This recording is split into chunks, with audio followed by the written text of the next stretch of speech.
राधिका बरसाने वारी की जय। राधे राधे। राजा युधिष्ठिर भगवान श्री कृष्ण से पूछते हैं, ज्येष्ठ मास की शुक्ल पक्ष की एकादशी को कौन सी एकादशी मनाई जाती है।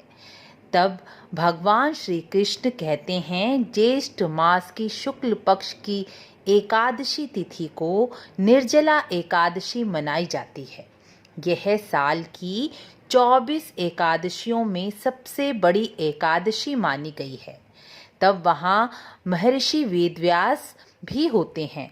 महर्षि वेदव्यास जी कहते हैं, केवल निर्जला एकादशी के व्रत से साल की 24 एकादशियों के व्रत का फल प्राप्त हो जाता है। भगवान श्री कृष्ण के निवेदन करने पर महर्षि वेदव्यास जी निर्जला एकादशी का महात्म्य बताते हुए कहते हैं, जो मनुष्य निर्जला एकादशी का व्रत प्रयत्न पूर्वक करता है, श्री हरि का पूजन करता है, भगवान के नाम का स्मरण करता है या गुरु मंत्र का जप करता है, वह स्त्री हो या पुरुष, यदि उसने मेरु पर्वत के बराबर महान पाप भी किया हो तो वह भी निर्जला एकादशी व्रत के प्रभाव से भस्म हो जाता है।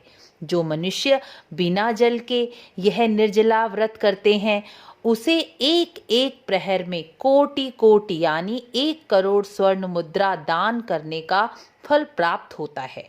निर्जला एकादशी के दिन स्नान, दान, जप, हवन जो कुछ भी किया जाता है, उसका पुण्य अक्षय हो जाता है और उसका फल कभी भी नहीं मिटता।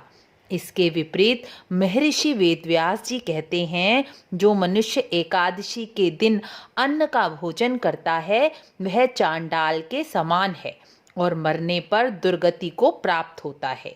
एकादशी व्रत ना करने का पाप मनुष्य को सुखपूर्वक नहीं रहने देता और वह कभी शांति और मोक्ष प्राप्त नहीं करता।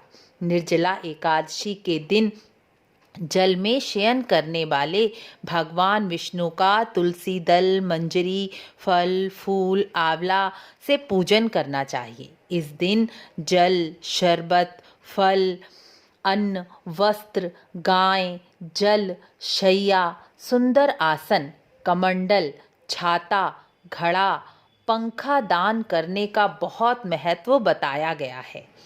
इस दिन सामर्थ हो तो बछड़े वाली गाय का दान करना भी अति उत्तम माना गया है। जो मनुष्य इस दिन दक्षिणा और विभिन्न प्रकार की वस्तुओं, मिठाई से ब्राह्मण को संतुष्ट करते हैं, उस पर भगवान विष्णु संतुष्ट होकर उसे मोक्ष प्रदान करते हैं। निर्जला एकादशी के दिन रात्रि जागरण का भी बहुत महत्व है। इस दिन रात्रि में जागरण करने से भगवान विष्णु के मंत्र ओम विष्णवे नमः, ओम नमो भगवते वासुदेवाय या विष्णु सहस्रनाम का पाठ करने से मनुष्य अपनी बीती हुई 100 पीढ़ियां और आने वाली 100 पीढ़ियों तक विष्णु धाम को जाते हैं। निर्जला एकादशी के दिन ब्राह्मण को जूता दान करने से मनुष्य अपने ग्रहजनित पीड़ा से मुक्ति पाता है। जो मनुष्य निर्जला एकादशी के इस महात्म्य को सुनता है, सुनाता है, वह मृत्यु के पश्चात स्वर्गलोक को प्राप्त हो जाता है। चतुर्दशी युक्त अमावस्या या सूर्य ग्रहण के समय श्राद्ध करने पर मनुष्य जिस फल की प्राप्ति करता है, वही फल केवल निर्जला एकादशी के महात्म्य को सुनने मात्र से प्राप्त हो जाता है। निर्जला एकादशी व्रत सभी मनुष्यों को अवश्य ही करना चाहिए, चाहे वह दूसरी एकादशी रखते हों या नहीं, लेकिन निर्जला एकादशी सभी को ही करनी चाहिए। द्वादशी तिथि को भगवान हरि का पूजन करके ब्राह्मण को अन्न दान करके ही व्रत का पारण करना चाहिए। निर्जला एकादशी की सबको बहुत बहुत बधाई। राधे राधे।